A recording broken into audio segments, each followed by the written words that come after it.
சிங்கம்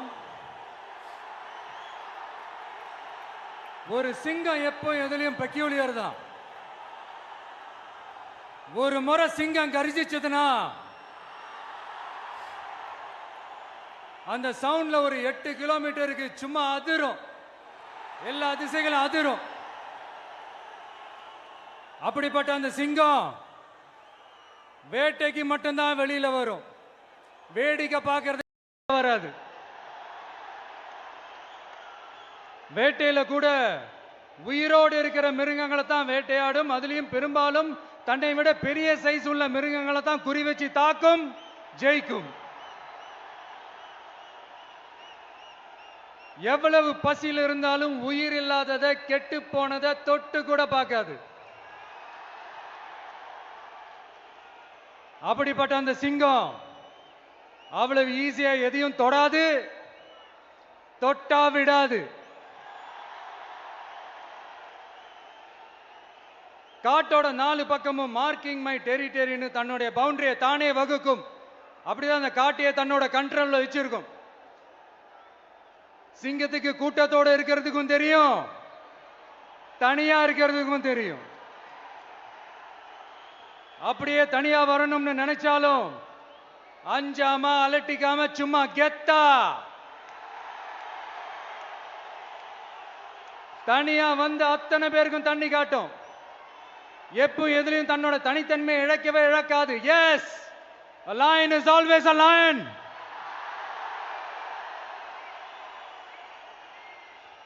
There are so many jackals and other animals in the forest, but there will be only one lion. And even if it is single, it will be the king of jungle. It is not only a description but also a clear declaration. சிங்கத்தை பத்தி பேசிட்டு நம்ம சிங்க குட்டிகளையும் சிங்க பெண்களையும் பத்தி நம்ம பேசாம இருக்க முடியுமா?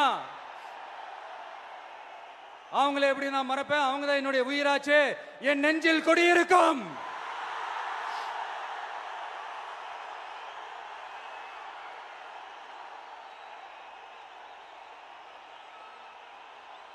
என்னுடைய தோழர்களுக்கும் தோழிகளுக்கும்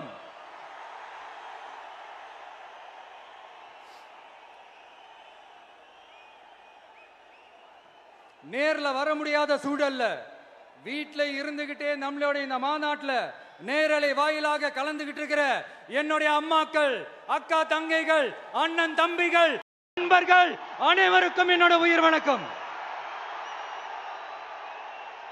என்னோட உயிர் வணக்கம். என்னோட உயிர் வணக்கம்.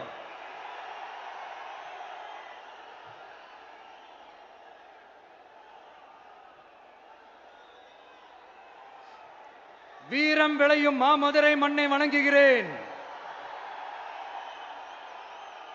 இந்த மதுரைனாலே உடனே ஞாபகத்துக்கு வரது சீறி பாஞ்சி துள்ளி குதிக்கிற யாருக்கும் அடங்காத காளைகள் விளையாடுற அலங்காநல்லூர் ஜல்லிக்கட்டு தான். நம்ம வைகை ஆறுதான். அழகர் ஆத்துல இறங்குற வைபவம். மதுரை மீனாட்சி அம்மன். இந்த மண்ணோட உண்மையான குணம் உணர்வு பூர்வமான மண் இது. அது மட்டும் இல்ல, இந்த மண்ணில் வாழ்ற மக்களும் அப்படித்தான் உணர்வு பூர்வமான ஆளுங்க. நான் இந்த மண்ணில் கால் எடுத்து வச்ச உடனே ஒரே ஒருத்தரை பத்தி தான் மனசுக்குள்ள ஓடிக்கிட்டே இருந்தது. அவர் யாருன்னு உங்களுக்கும் தெரிஞ்சிருக்கும். சினிமானாலும் சரி, அரசியல்னாலும் சரி, நமக்கு ரொம்ப ரொம்ப பிடிச்சது புரட்சி தலைவர் எம்ஜிஆர் அவர்கள் தான். அவரோட பழகிறதுக்கு எனக்கு வாய்ப்பு கிடைக்கல. ஆனா அவரை மாதிரியே குணம் கொண்ட என்னுடைய அண்ணன் புரட்சி கலைஞர் கேப்டன் விஜயகாந்த் அவர்களோட பழகிறதுக்கு எனக்கு நிறையவே வாய்ப்பு கிடைச்சது. அவரும் இந்த மதுரை மண்ணை சேர்ந்தவர் தானே, அவரை மறக்க முடியுமா? தமிழ்நாட்டு மக்கள் உணர்வுபூர்வமா உண்மையா நம்ம பக்கத்திலே நிக்கிறவங்க. அதுக்கு ஒரு மிகப்பெரிய அடையாளம் தான் இந்த மதுரை மண். நம்ம தமிழக வெற்றி கழகம் கையில் எடுத்திருக்கிற அரசியலும் அப்படித்தான். உண்மையான அரசியல், உணர்வு பூர்வமான அரசியல், நல்ல அரசியல், நல்லவங்களுக்கான அரசியல், நாட்டு மக்களுக்கான அரசியல், நல்லது மட்டுமே செய்யற அரசியல்.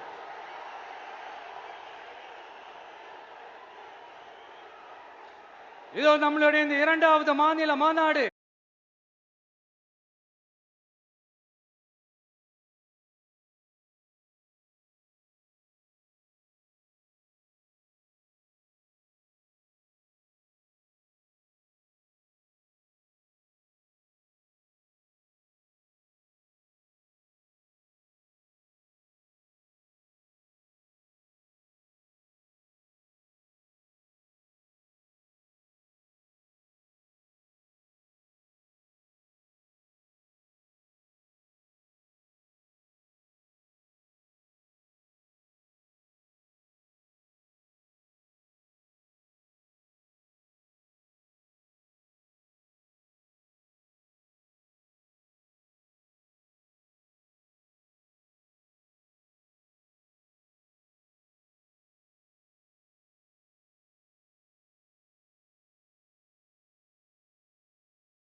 1967லயும் 1977லயும் நம்ம தமிழக அரசியல் ஒரு மிகப்பெரிய ஆட்சி அதிகார மாற்றங்கள் ஒண்ணு நடந்துச்சு இல்லையா?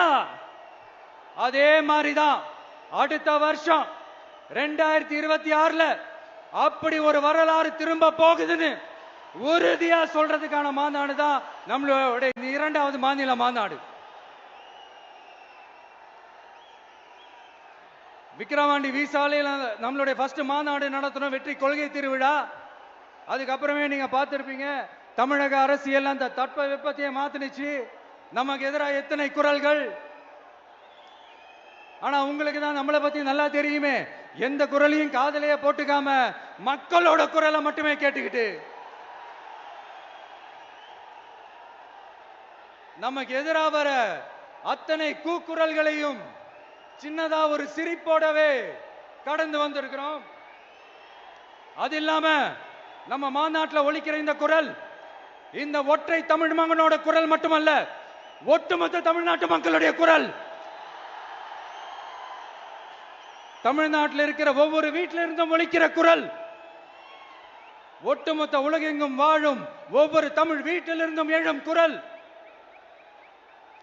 இந்த சினிமா என்கிற மாபெரும் கலை ஆயுதத்தின் வாயிலாக சாதி, மதம், இனம், பாலினம், மொழி கடந்து இந்த நாட்டின் மூளை முடுக்கெங்கும் ரசிகர்களாக இருந்து தோழர்களாக நம்மோடு பயணிக்க துவங்கியுள்ள அனைவரோடும் இணைந்த ஒவ்வொரு மனிதருக்காகவும் ஒலிக்கிற உரிமை குரல்.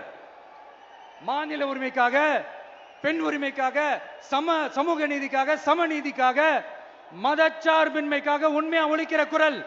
அதனால் இந்த குரலுக்கு எதிராக இன்னும் இன்னும் எத்தனை எத்தனை குரல்கள் வந்தாலும் ஓங்கி ஒலிக்குமே தவிர ஒரு நாளும் ஓயவே ஓயாது. எஸ்,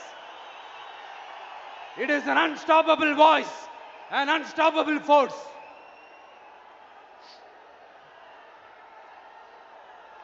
நம்ம அரசியலுக்கு வர்றதுக்கு முன்னாடி அட இவரெல்லாம் வர மாட்டாரியா, அவரே வரல, இவரே வரல, இவருங்க வர போறாரு அப்படின்ட்டு நிறைய பேர் ஜோஷியம் சொன்னாங்க. அப்புறம் நம்ம கட்சியினுடைய பேர் அறிவிச்சதுக்கு அப்புறம் பேரு தானே அறிவிச்சிருக்கிறாரு, மக்கள் கிட்ட பேர் வாங்கணும்ல, அதெல்லாம் முடியாதுன்னாங்க. அப்புறம் ரொம்ப முக்கியமா மாநாடுலாம் எவ்வளவு பெரிய விஷயம், அதெல்லாம் இவர் ஒத்தால எப்படி பண்ண முடியும், சும்மா பக்கத்துல புஷியானதை வச்சுக்கிட்டு மாநாடுல எப்படி நடத்தி காட்ட முடியும், அதெல்லாம் அவங்களால முடியாது. அப்புறம் மழை பெஞ்சு எல்லாத்தையும் எடுத்துரும். ஏன் என் கூட இருக்கிறவங்களே கூட தான் சொன்னாங்க. அதுக்கப்புறம் என்ன நடந்துச்சுன்னு உங்க எல்லாருக்குமே தெரியும். இப்ப புதுசா ஒண்ணு சொல்ல ஆரம்பிச்சிருக்கிறாங்க. அது என்னடானா, ஆட்சியை பிடிக்கிறதெல்லாம் அவ்வளவு ஈஸி இல்லை இல்லையா.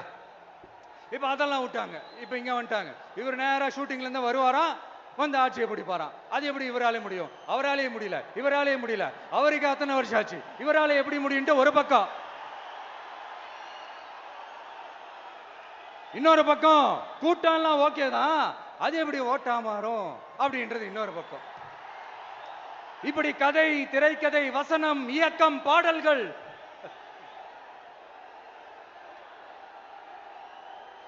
அதனால இந்த அரசியல் ஆய்வாளர்களுக்கு நான் சொல்றதெல்லாம் ஒண்ணேதான், நல்லா கேட்டுக்கங்க. இந்த விஜய் ஏதோ இந்த பல லட்சம் பேர் கூடுற கூட்டத்தில் மட்டுமே இருக்கிறாரு அப்படின்னு மட்டும் தப்பு கணக்கு போட்டாதீங்க. ஏன்னா நம்மளுடைய இந்த கூட்டம் வெறும் ஓட்டா மட்டும் இல்லைங்க, வரப்போற தேர்தலில் மக்கள் விரோத ஆட்சியாளர்களுக்கு நாம வைக்க போற வேட்டா, நம்மளை கோட்டைக்கு அனுப்ப போற ரூட்டா இருக்க போதுன்னு சீக்கிரமாவே தெரிஞ்சுப்பீங்க. ஏன்னா கோடிக்கணக்கானவங்களோட ஹார்ட்லயும் வீட்லயும் ஏற்கனவே ஆல்ரெடி உயிரா, உணர்வா, உறவா இருக்கிறோம். நம்மளுடைய கனெக்ட் எல்லாம் வெறும் மக்களோட மட்டும்தான். நாம யாருன்னு அவங்களுக்கு தெரியும், அவங்க யாருன்னு நமக்கு தெரியும். நாமளும் நம்ம மக்களும் எப்படி இருக்கிறோம்னு எதிரிங்களுக்கு நல்லாவே தெரியும்.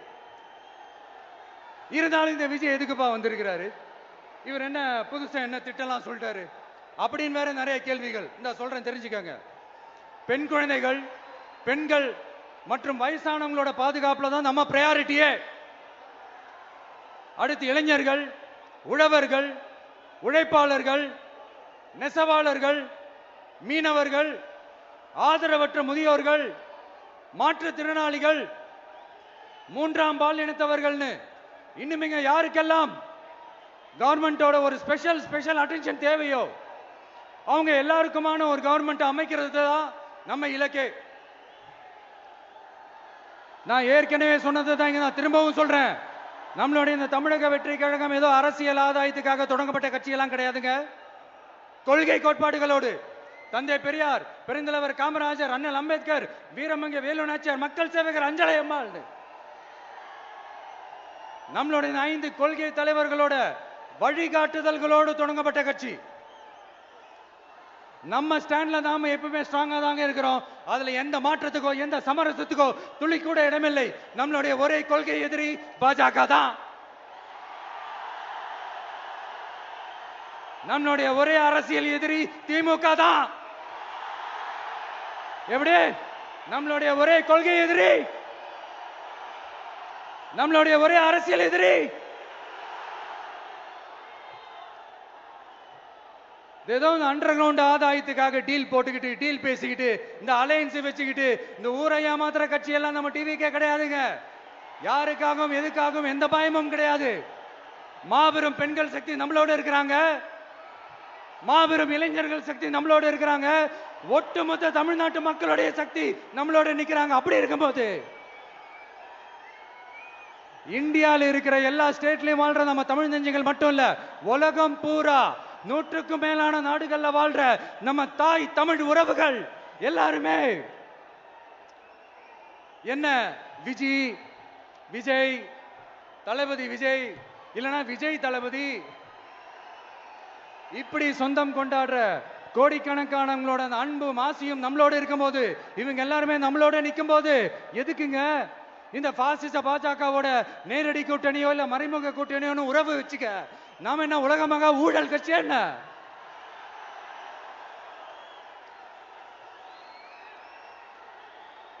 நம்மளை பத்தி சின்னதா ஒரு உண்மை ஒண்ணு சொல்லலாமா? என்னடா இவர் வாயால இப்படி சொல்றாருன்ட்டு யாரும் தவறா நினைச்சுக்க வேணாம். ஏன்னா இது ஒரு விதத்துல ஒரு ஃபேக்டும் கூட. அதனாலதான் நான் சொல்லணும்னு ஆசைப்படுறேன். நம்ம யார் தெரியும்ல? நாம எல்லாருமே சொல்றேன். நாம யார் தெரியும்ல? இந்தியாவின் மாபெரும் மக்கள் சக்தி கொண்ட ஒரு மகத்தான வெகுஜன மக்கள் படை.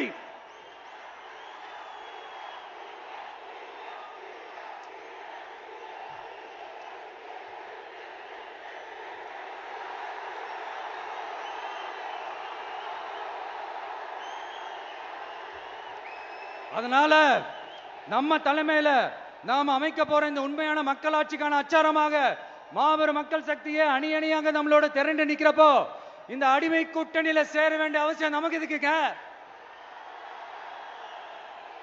நம்மளுடைய இந்த கூட்டணி சுயமிழந்த கூட்டணியெல்லாம் இருக்காது, சுய மரியாதை கூட்டணியா தான் இருக்கும். இந்த ஒரு பக்கம் RSS கிட்ட அடிபணிஞ்சுக்கிட்டு, இன்னொரு பக்கம் மதச்சார்பற்ற கூட்டணின்னு இந்த மக்களை ஏமாத்துற கூட்டணியெல்லாம் நம்ம கூட்டணி இருக்காது.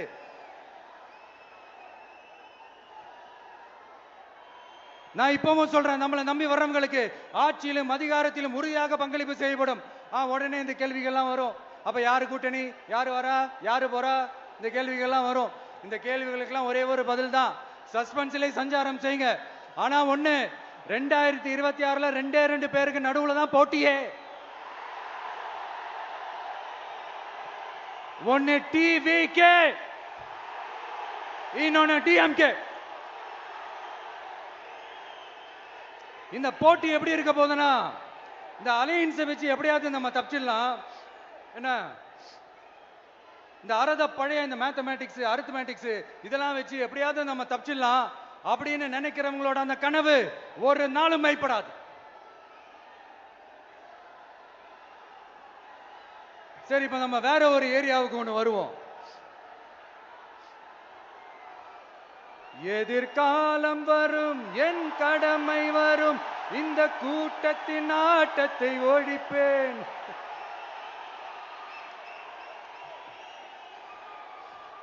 மக்கள் அரசியல் என்ற அந்த சவுக்க கையில் எடுக்கலாமா? யாருக்கு எதிரான தானே கேக்குறீங்க? வேற யாரு? மறைமுக உறவுக்காரர்களான பாசிச பாஜகவும் பாய்சன் திமுகவும் தான். மாண்புமிகு பிரதமர் நரேந்திர மோடிஜி அவர்களே 3வது முறையா ஒன்றியத்தோட ஆட்சி அதிகாரத்தை நீங்க தானே கையில் வச்சிருக்கிறீங்க. இல்ல, நாங்க தெரியாம தான் கேட்கிறோம். நீங்க ஆட்சிக்கு வந்தது ஒட்டுமொத்த மக்களுக்கும் நல்லது செய்யவா, இல்ல நம்மளுடைய இந்த இஸ்லாமிய நண்பர்களுக்கும் இஸ்லாமிய தோழர்களுக்கும் எதிராக சதி செய்யவா? மக்களுக்கு உங்ககிட்ட கேட்கறதுக்குன்னு ஏராளமான கேள்விகள் இருக்குது.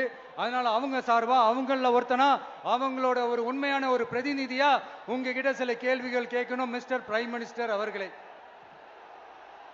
நம்ம தமிழ்நாட்டு மீனவர்கள் கிட்டத்தட்ட ஒரு 800 பேருக்கு மேல இலங்கை கடற்படையால தாக்கி அழிக்கப்பட்டிருக்கிறாங்க. அதை கண்டிக்கிறதுக்காக உங்களை பெருசா எதுவும் செய்ய சொல்லல, சின்னதா ஒண்ணே ஒண்ணு மட்டும் செஞ்சு கொடுங்க. இனிமேலாச்சும் எங்களுடைய மீனவர்கள் பாதுகாப்பா இருக்கிறதுக்காக இந்த கச்சத்தீவை இலங்கை கிட்ட இருந்து மீட்டு கொடுத்துருங்க, அது போதும். உங்களுடைய இந்த முரட்டு பிடிவாதத்தால நீங்க நடத்துற இந்த நீட்டு தேர்வு, அதனால இங்க என்னென்ன நடக்குதுன்னு சொல்றதுக்கே மனசு வலிக்குது. அதனால அந்த நீட்டு தேர்வு தேவையில்லைன்னு அறிவிச்சிருங்க, அது போதும். செய்வீர்களா திரு நரேந்திரபாய் தாமோதர் மோடிஜி அவர்களே? எங்களுக்கு என்னென்ன தேவையோ என்னென்ன நல்லதோ அதெல்லாம் செய்ய மாட்டேங்கிறீங்க. ஆனா ஆட்சி அதிகாரத்தை மட்டும் கையில வச்சுக்கிட்டு மக்களை ஏமாத்த நேரடியாக ஒரு பாசிச பாஜக அடிமை கூட்டணி ஒண்ணு. அடுத்து உங்களோட இந்த மைனாரிட்டி ஆட்சியை ஓட்டுறதுக்காக மறைமுகமாக RSS அடிமை குடும்பம்னு இன்னொரு கூட்டணி.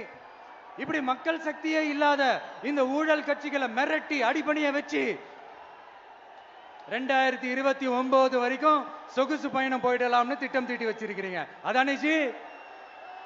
என்ன ஜி? ஒண்ணு மட்டும் சொல்றேன், தெரிஞ்சுக்கங்க. என்னதான் நீங்க இந்த நேரடி மறைமுக கூட்டணின்னு குட்டிகரணம் போட்டாலும் தாமரை இலையில தண்ணியே ஒட்டாது. தமிழக மக்கள் மட்டும் எப்படி ஒட்டுவாங்க?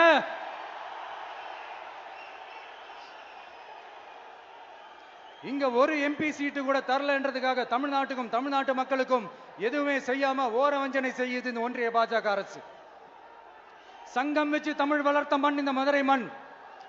அதனால இங்க அந்த கீழடியில கிடைச்ச ஆதாரங்களை எல்லாம் மறைச்சிட்டு எங்க நாகரிகத்தையும் எங்க வரலாறையும் அழிக்கிறதுக்காக உள்ளடி வேலை செய்யலாம்னு நினைக்கிறீங்க. தமிழ்நாட்டை தொட்ட என்ன நடக்கும் நீங்க பல உதாரணங்கள் இருக்குது. அதனால இதையெல்லாம் மறைச்சிட்டு எங்க மக்களை ஏமாத்திடலாம்னு மட்டும் நினைக்காதீங்க.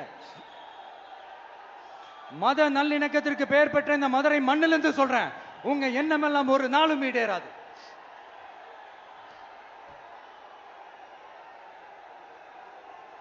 எம்ஜிஆர்னா யார் தெரியும்ல?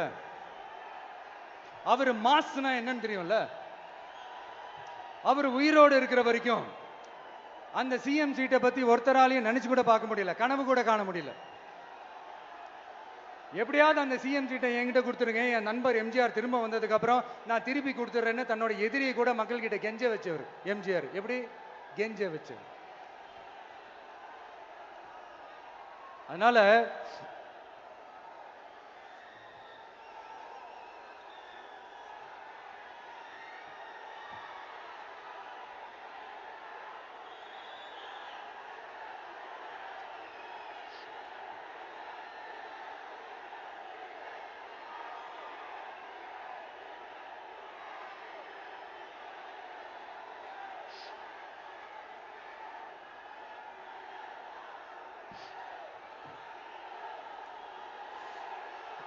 ஆனா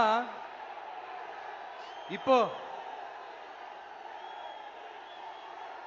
அவர் ஆரம்பிச்ச அந்த கட்சியை, MGR அவர்கள் ஆரம்பிச்ச அந்த கட்சியை கட்டி காக்கிறது யாரு? இன்னைக்கு அந்த கட்சி எப்படி இருக்குது? அதை நான் சொல்லிதான் உங்களுக்கு தெரியணுமா என்ன? அப்பாவி தொண்டர்கள் அதை வெளியில சொல்ல முடியாம வேதனையில தவிக்கிறாங்க. 2026 சட்டமன்ற தேர்தலில் யாருக்கு ஓட்டு போடணும், எப்படிப்பட்ட ஆட்சி இங்க அமையணும்னு அந்த அப்பழுக்கற்ற அந்த தொண்டர்களுக்கும் ரொம்ப நல்லாவே தெரியும். அதனால என்ன வேஷம் போட்டுக்கிட்டு பாஜக இங்க தமிழ்நாட்டுக்குள்ள வந்தாலும் அவங்க வித்தை எல்லாம் இங்க வேலைக்கே ஆகாது. இப்படி பொருந்தா கூட்டணியா இந்த பாஜக கூட்டணி இருக்கிறதுனால இப்ப ஆட்சியில இருக்கிற இந்த வெற்றி விளம்பர மாடல் திமுக என்ன செய்துன்னு தெரியும்ல? பாஜகவோட உள்ளுக்குள்ள ஒரு உறவை ஒண்ணு வச்சுக்கிட்டு வெளியில எதிர்க்கிற மாதிரி ஒரு டிராமா ஒண்ணு பண்ணிக்கிட்டு, எதிர்கட்சியா இருந்தா போங்க மோடின்னு பலூன் விடுறது, ஆளுங்கட்சியா இருந்தா வாங்க மோடின்னு கொடை பிடிச்சுக்கிட்டு கும்பிடு போடுறது. இது மட்டுமா? ஒரு ரைடுன்னு ஒன்று வந்துட்டா போதும், இது வரைக்கும் போகவே போகாத ஒரு மீட்டிங், அதை காரணம் காட்டி டெல்லிக்கு போறது, அங்க ஒரு சீக்ரெட் மீட்டிங் நடத்துறது. நல்லா நோட் பண்ணணும் மக்களே, அந்த மீட்டிங் அப்புறம் இந்த இஷ்யூ அப்படியே காணாம போயிருக்குமே. அதேதான் Stalin uncle, what uncle, is very wrong uncle.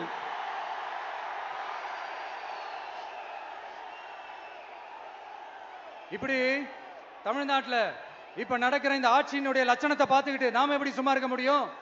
ஒரு தவறு செய்தால், அதை தெரிந்து செய்தால், அவர் கபட நாடக மு.க. ஸ்டாலின் அங்கிளாகவே இருந்தாலும், அங்கிள் அங்கிள் உங்களுக்கு மனசாட்சின்னு ஒன்று இருந்துச்சுன்னா நாங்க கேட்கிற கேள்விகளுக்கு மட்டும் கொஞ்சம் பதில் சொல்லுங்க அங்கிள்.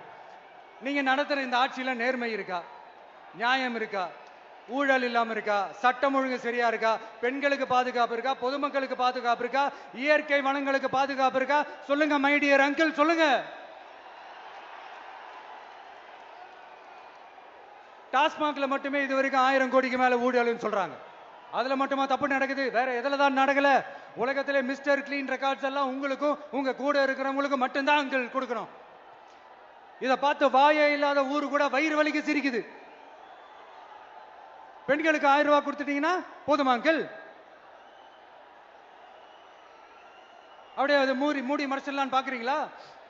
படிக்கிற இடத்துல, வேலைக்கு போற இடத்துல, வெளியில போற இடத்துலன்னு அவங்களுக்கு பாதுகாப்பே இல்லைன்னு ஒட்டுமொத்த பெண் பிள்ளைங்களும் பெண்களும் கதறாங்க. அந்த கதறல் சத்தம் ஏதாவது உங்க காதுல கேக்குதா அங்கிள்? இதுல வேற உங்க அப்பான்னு கூப்பிடுறாங்கன்னு வேற சொல்றீங்க. What is this uncle? Is very very wrong uncle, is very very wrong. பெண்களுக்கு மட்டுமா பொய் வாக்குறுதி கொடுத்து ஏமாத்துறீங்க? அரசு ஊழியர்கள், ஆசிரியர்களை ஏமாத்துறீங்க, விவசாயிகளை ஏமாத்துறீங்க, பரந்தூர்ல பாதிப்பே வராதுன்னு சொல்லி ஏமாத்துறீங்க, மீனவர்களை ஏமாத்துறீங்க, போதைப் பொருள் கலாச்சாரத்தை ஒழிக்காம ஏமாத்துறீங்க. ஐயோ ஐயோ ஐயோ, very very வஸ்ட் uncle, very very வஸ்ட். எப்படி கேட்டாலும் இவங்க கிட்ட இருந்து எந்த பதிலும் வரப்போறதில்லை. ஏன்னா இருந்தா தானே. இப்ப ஆட்சியில இருக்கிற நம்மளுடைய அங்கிள் பதில் சொல்றது இருக்கட்டும். மக்களை நீங்க சொல்லுங்க, நீங்க உண்மையை சொல்லுங்க. செய்வோம் செய்வோம் செய்வோம் செய்வோம்னு சொன்னாங்களே, சொன்னதெல்லாம் செஞ்சாங்களா? உங்களை தான் கேட்கிறேன், சொன்னதெல்லாம் செஞ்சாங்களா? சத்தமா சத்தமா மை டியர் அங்கிள், கேக்குதா? மக்களோட சத்தம் கேக்குதா? இது வெறும் சாதாரணமான முழக்கம் தான். கூடிய சீக்கிரம் மக்களை போய் சந்திக்க போறேன், அவங்களோட மனசு விட்டு பேச போறேன். அதுக்கப்புறம் இந்த சாதாரணமான முழக்கம் இடி முழக்கமா மாறும். அத்தோட நிக்காது. அந்த இடி முழக்கம் தமிழ்நாட்டோட போர் முழக்கமா மாறும். அந்த போர் முழக்கம் உங்களை ஒரு நிமிஷம் கூட தூங்க விடாது. நடக்குதா இல்லையான்னு பாருங்க. என்னடா இவன் இவ்வளவு ஸ்ட்ராங்கா சொல்றானேன்னு பாக்குறீங்களா? எல்லாரும் கட்சி ஆரம்பிச்சதுக்கு அப்புறம் தான் ஒவ்வொரு வீட்டுக்குள்ளேயும் போறதுக்கு ட்ரை பண்ணுவாங்க. ஆனா நாங்க அப்படி இல்லை. ஒவ்வொரு வீட்டுக்குள்ளேயும் போனதுக்கு அப்புறம் தான் கட்சியாவே ஆரம்பிச்சிருக்கிறோம்.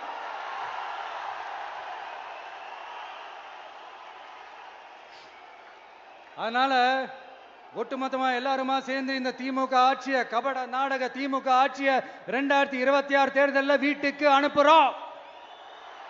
வீட்டுக்கு அனுப்புறோம். என்ன நண்பா, சரிதானே?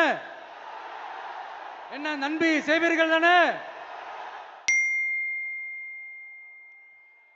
இப்போ உங்களுக்கு சின்னதா ஒரு சர்ப்ரைஸ். நம்ம கட்சியினுடைய வேட்பாளர் பட்டியலை இப்ப நான் அறிவிக்க போறேன். மதுரை கிழக்கு வேட்பாளர் விஜய். இன்னும் முடிக்கல. ஒரு நிமிஷம், இன்னும் முடிக்கல. மதுரை மேற்கு வேட்பாளர் விஜய். மதுரை மத்தி வேட்பாளர் விஜய். மதுரை தெற்கு வேட்பாளர் விஜய். மதுரை வடக்கு வேட்பாளர் விஜய். மேலூர் விஜய். சோழவந்தான் விஜய். திருப்பரங்குன்றம் விஜய். திருமங்கலம் விஜய். உசிலம்பட்டி விஜய்.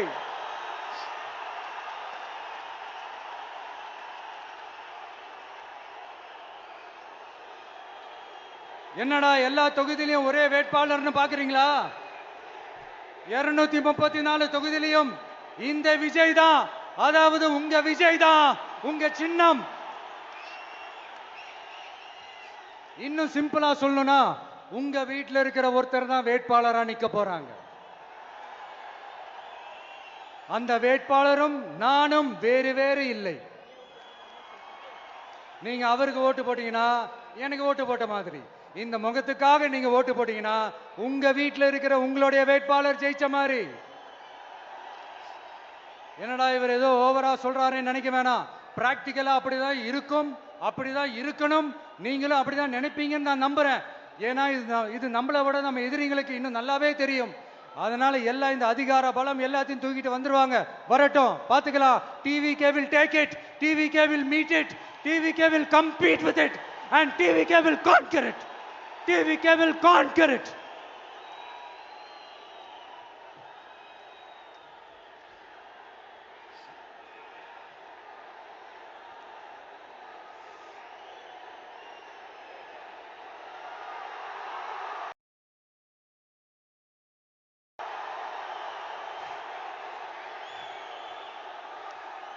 இந்த நேரத்தில் நம்ம மனசுல இருக்கிறத மக்கள் கிட்ட சொல்லி ஆகணும்.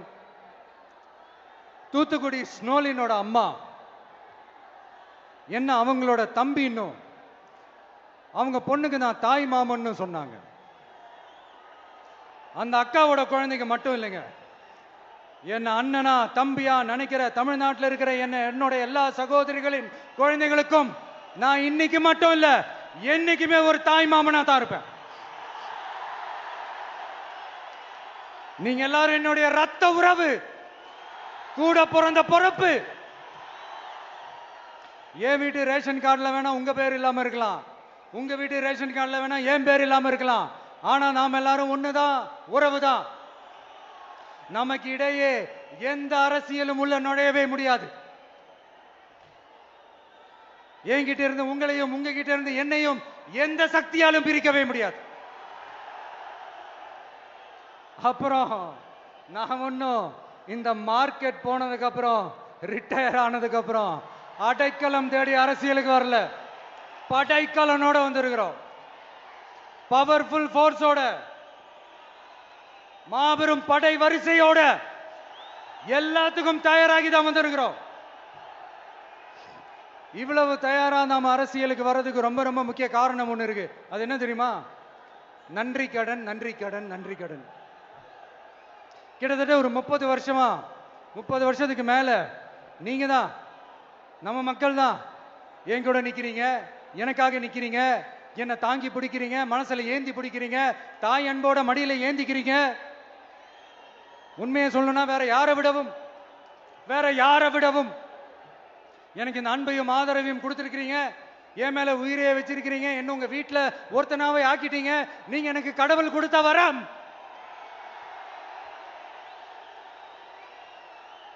உலகம் பூரா நமக்காக நம்ம கூட நிக்கிற நம்ம மக்களை நான் எப்படி மறப்பேன்? நான் என் லைஃப்ல ரொம்ப உயிரா நினைக்கிறதே பெண்களை, குழந்தைகளை, இளைஞர்களை, உழைக்கிற மக்களை தான். இவங்க தான் நம்மளோட வகைரா. இதை பார்த்து தான் நம்மளோட எதிரிகளுக்கு பத்தி எரியுது. அதுக்காக நாம் என்ன செய்ய முடியும்? அதனால நம்ம உறவுகளை, சொந்தத்தை, வகைராவை யாருக்காகவும் எதுக்காகவும் விட்டு கொடுக்க முடியாது இல்லையா? Here at this moment among this August gathering, I want to open my heart and say I enjoy people,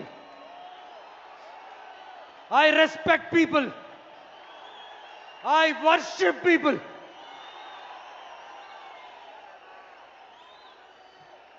சரிப்பா, இவ்வளவு செஞ்ச நம்ம மக்களுக்கு நன்றி கடனா உன்னால முழுமையா செலுத்த முடியுமான்னு கேட்டா சத்தியமா சொல்றேன், என்னால முடியாதுதான். இன்னும் எத்தனை ஜென்மம் எடுத்தாலும் அந்த நன்றி கடனை என்னால தீர்க்கவே முடியாது. அப்புறம் என்ன மானாவுக்கடா நீ வந்திருக்க அதானே கேக்குறீங்க? மைண்ட் வாய்ஸ் கேட்ட மாதிரி இருந்தது. வாழ்நாள் முழுக்க நம்ம மக்களுக்காக ஆதரவா துணையா நிக்கிறத தவிர, அவங்களுக்காக உழைக்கிறத தவிர எனக்கு வேற எந்த எண்ணமும் இல்லை. எனக்கு இப்ப வேற வேலையும் இல்லை. இனிமே எனக்கு இதுதான் என் வேலையே, என் கடன். இனி என் மக்களுக்கு பணி செய்து கிடப்பதே. இப்படியா ஹார்ட் டு ஹார்ட் யதார்த்தமா பேசிய பழகிட்டோம். இதுக்கு மேலேயும் எனக்கும் மக்களுக்கும் இடையே இருக்கிற அந்த உறவை பத்தி நான் பேச ஆரம்பிச்சேன்னா ஒரு மாதிரி எமோஷனல் ஆயிடுவேன். அப்புறம் அதை கண்ட்ரோல் பண்றது ரொம்ப கஷ்டம். அதனால என்ன மனசார நேசிக்கிற நம்ம மக்களுக்கு ஒன்னே ஒன்று சொல்றேன். இந்த விஜய் உங்க விஜய், உங்களுக்கான விஜய், உங்களுக்காக மட்டுமே இருக்கிற விஜய், உங்க கூட நிக்க, உங்களுக்காக நிக்க, உண்மையா நிக்க, உணர்வோட நிக்க, உறுதியா நிக்க, உங்க கூட பேச, உங்களுக்காக பேச, உண்மையா பேச, உணர்வோட பேச, உறுதியா பேச, உங்களுக்காக சேவை செய்ய உங்க விஜய் நான் வர.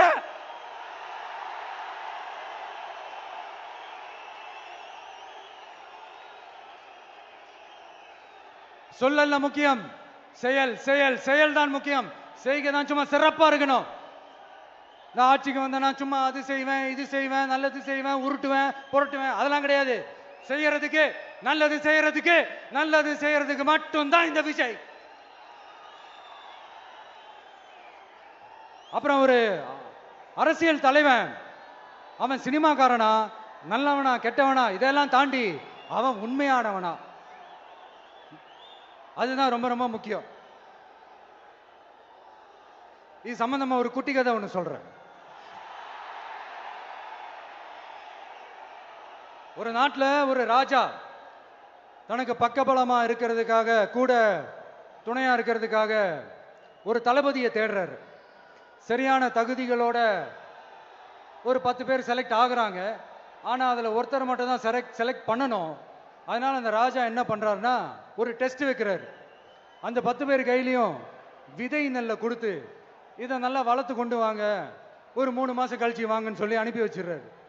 3 மாசம் கழிச்சு வரும்போது அதில் ஒருத்தர் ஆள் உயரத்துக்கு வளர்த்துருந்தாரு, ஒருத்தர் தோல் உயரத்துக்கு வளர்த்துருந்தாரு. அதில் ஒரு 9 பேரும் நல்லா வளர்த்து கொண்டு வந்திருந்தாங்க. ஒருத்தர் மட்டும் வெறும் தொட்டியோடவே வந்தார்.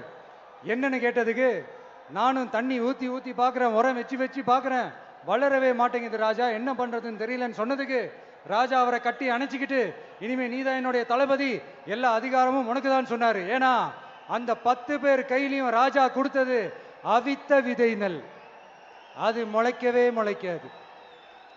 அந்த 9 திருட்டு பயலும் என்ன பண்ணியிருக்காங்கன்னா வேற விதை நெல்லை வாங்கி அதை வளர்த்துட்டு ராஜாவையும் மக்களையும் ஏமாத்திருக்கிறாங்க. ஆனா இவர் மட்டும் உண்மையை போட்டு உடைச்சிட்டார். அதனால ஒரு நாட்டுக்கு திறமை எந்த அளவுக்கு முக்கியமோ அந்த அளவுக்கு உண்மையும் நேர்மையும் முக்கியம். இப்போ நீங்க எல்லாரும் தான் அந்த ராஜா. நீங்க தேர்ந்தெடுக்க போற அந்த தளபதி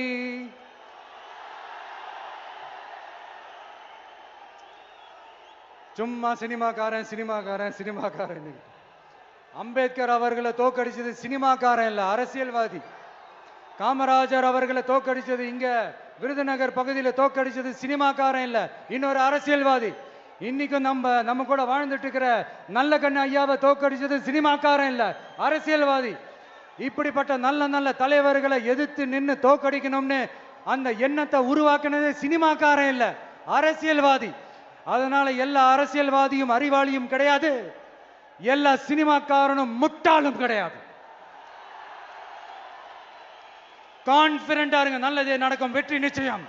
மீண்டும் சந்திக்கும் வரை நன்றி, வணக்கம்.